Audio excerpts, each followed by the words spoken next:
Olá, turma do nono ano, tudo bem com vocês? Por aqui, professor Carlos. Vamos então para mais uma aula de história. A gente vai estudar agora como é que fica a condição da mulher e dos índios após a proclamação da República. Está aí o título, Movimento das Mulheres e dos Índios, né? No Brasil republicano. Então, nesse capítulo de hoje, a gente vai ver como é que fica a condição da mulher, né? Enquanto integrante da nação brasileira e dos índios. Será que eles foram bem aparados por essa nova república, né? Essa recente república que o Brasil conquistou? Então, como é que ficam os indígenas nesse novo momento do Brasil republicano, né? Tem alguns pontos positivos, né? Não dá para dizer que continuou ruim, mas tem muitos pontos negativos também desse projeto de Brasil, né? Que nesse primeiro momento, essa construção do Brasil, os povos indígenas são meio que deixados de lado, né? Então, a proclamação da República trouxe um sentimento de empatia com relação ao índio, com um discurso mais humano para a questão indígena. Então, o governo brasileiro para de influenciar a guerra, o confronto, o extermínio dos indígenas para aqueles que não queriam serem civilizados, e agora ele começa a pensar assim, não, vamos tentar negociar, vamos tentar dialogar para a gente resolver a questão indígena da melhor maneira possível. A Constituição de 1891 reconhece os direitos territoriais dos indígenas, tá?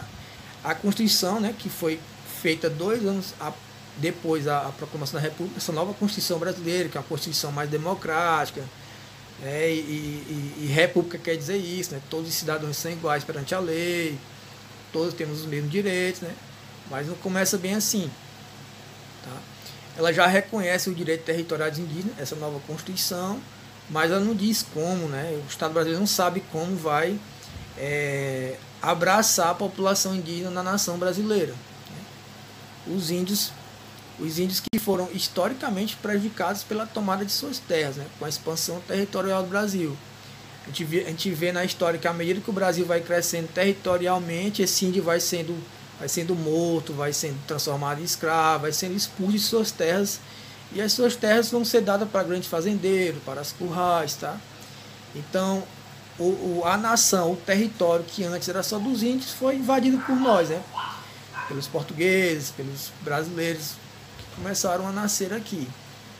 Outra coisa interessante que foi deixado de lado, né, é o patrimônio cultural indígena começa a ser esquecido nessa república. A própria língua tupi, que era muito utilizada no território brasileiro, ela começa a ser esquecida. As grandes autoridades começam a questionar o uso dessa língua e fazem por onde abandonar. Então, tal que hoje nós só falamos no Brasil só o português, o tupi, só alguns índios que falam, mas a população brasileira em si não fala outra língua senão o português. Tupi que seria bem interessante, porque seria uma língua nacional própria, né, do nosso território. Então, mas mesmo assim, a maioria dos grandes pensadores, né, os grandes intelectuais, professores universitários, tá? A maioria desses pensadores do século XX, para eles a questão indígena era um problema nacional e precisava ser resolvida, tá? Entendendo aí que historicamente os índios foram prejudicados pela tomada de suas terras. Em 1910 é criado o Serviço de Proteção ao Índio. É como se fosse os primórdios da FUNAI. É a primeira vez que o governo brasileiro interferia na questão indígena. É um serviço, é uma agência do governo, uma instituição do governo que vai tratar de questão de dialogar com o índio, né? Como é que nós vamos inserir o índio nessa nação republicana. Estado brasileiro, povos indígenas e Marechal Rondon. Marechal Rondon possui uma habilidade no trato com os povos indígenas no Mato Grosso. Foi convidado para dirigir o Serviço de Proteção Índio, SPI. A principal meta do SPI era a integração total do indígena à nação brasileira. Para tanto, Rondon propunha os seguintes passos: atração, pacificação e civilização. Ou seja, Rondon era uma pessoa que no seu contato com o índio, ele evitava o combate, queria evitar o confronto.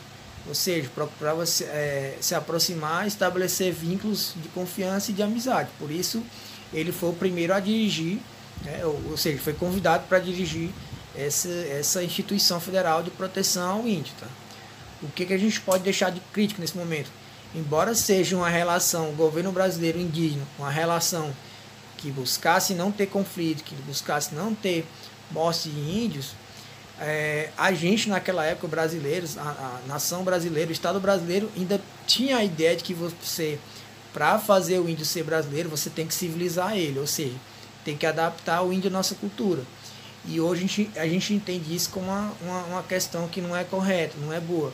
Por quê? Porque dizer que integrar o índio à nação brasileira, ele tem que se adaptar à nossa cultura, eu estou desrespeitando a cultura dele, desrespeitando os valores dele, tá? É a única crítica dessa metodologia inicial do Serviço de Proteção ao Índio, tá? Então, em 1934, né, a Constituição de 1934 foi a primeira a citar o indígena e a tratar de seu direito à terra. Então, de verdade, verdadeiramente, as leis brasileiras já começam a enxergar que é necessário destinar esse território, esse pedaço de terras para os índios que foram os primeiros habitantes do Brasil. E o trabalho do Serviço de Proteção ao Índio deu visibilidade nacional à questão indígena.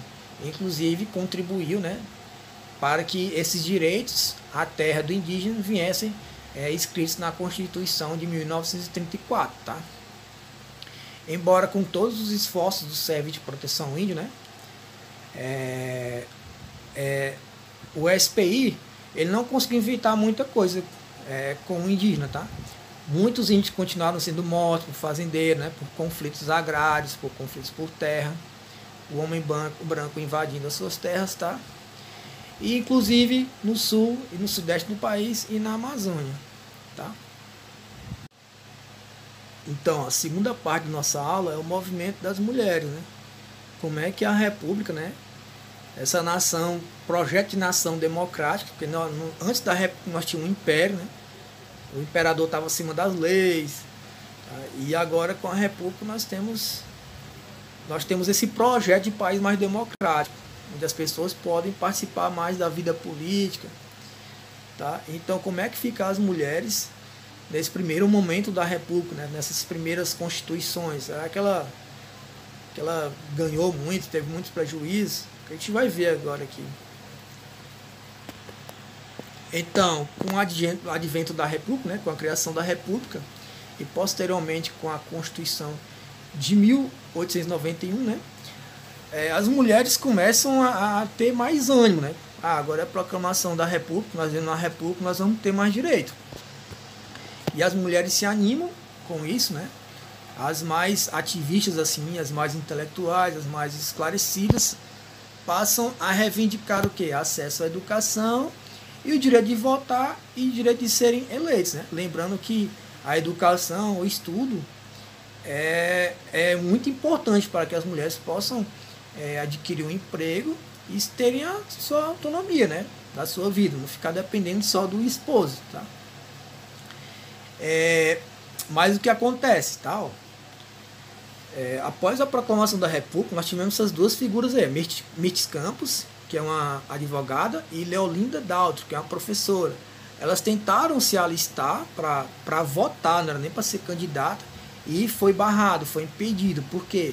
Porque a própria Constituição de 1891, a Constituição, que é o nosso livro, a nossa maior lei, é na Constituição que está escrito o que é que o país pretende, né, alcançar como nação, construir como nação.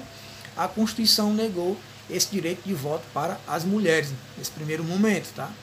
Em 1891. Tá? Então, Leolinda Daltro, né, insatisfeita com essa situação, ela funda em 1910, né, o Partido Republicano Feminino. Embora as mulheres não pudessem se candidatar e nem votar, ela funda esse partido, né, para lutar por seu direito, para ir para as ruas, fazer passeatas e tentar convencer os parlamentares, os deputados, que as mulheres têm as mesmas garantias que os homens, né? São cidadãs como qualquer outra pessoa. Acontece que muitas autoridades da época se opuseram à luta das mulheres por esses direitos. Inclusive teve deputado que colocou projeto de lei pedindo que fosse votado o direito de voto às mulheres e várias vezes foi negado. Inclusive na própria ciência, pessoas intelectuais achavam que a mulher não poderia votar participar da vida política, né?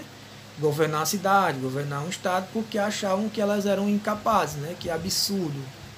Uma outra mulher muito importante nesse primeiro momento de luta para os direitos delas é a Berta Luz, né? Berta Luz e o voto feminino. Ela fala o quê? Poder trabalhar é determinante, né, para as mulheres, né? Livra ela de uma dependência econômica humilhante. Muitas mulheres, elas não podiam fazer quase nada, por quê? Porque não podiam trabalhar, não podiam adquirir recursos, não poderiam investir em educação, então elas estavam sempre dependentes do marido ou dos pais, tá? E para a Berta Luz, né, o trabalho faria das mulheres instrumentos preciosos para o progresso do Brasil. Berta Luz já tinha certeza que a mulher trabalhando, participando politicamente, isso só iria fazer o quê? O Estado e o país crescer. Tá bom? Ela fez várias frentes de luta, mas o direito de voto era a principal questão, motivo de luta, de questionamento da Berta Luz, né? Ela foi uma das principais pautas dela na luta pelo direito das mulheres, né? E diante dessas várias passeatas, dessas várias mulheres que lutaram pelo direito ao voto no início do século passado, a Constituição de 1934 ela já vem com essa mudança, né? Em 1934, depois de várias lutas, né, mulheres morreram, mulheres foram torturadas, a mulher ganhou o direito de votar na República Brasileira. Então, o projeto para as mulheres no Brasil passa a mudar. Tá? E elas deveriam ter tido esse direito desde o primeiro momento da República. Então, a Constituição de 1934 ela inova, né, com direito ao voto para as mulheres, algum direito para os indígenas, tá? Mas as mulheres não param de lutar por seus direitos, sobretudo porque elas ainda são fonte de muito preconceito, né?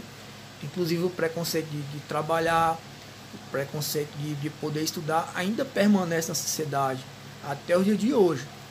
Mas nos anos 60, esse movimento feminista ele ganha força mundialmente e aqui no Brasil também. As mulheres elas lutam para quebrar algumas barreiras, né? Porque para a sociedade na década de 60, a mulher tinha que ter um padrão desejável na sociedade. Uma mulher que se vestisse bem, um vestido abaixo do joelho, uma mulher que ela era educada para se casar, para ter filhos. Para a maioria da sociedade, a mulher não era para estar estudando, não era para estar trabalhando. Então, o movimento feminista, ele é esse movimento cultural, né, que vem propor essa mudança, essa ruptura, né?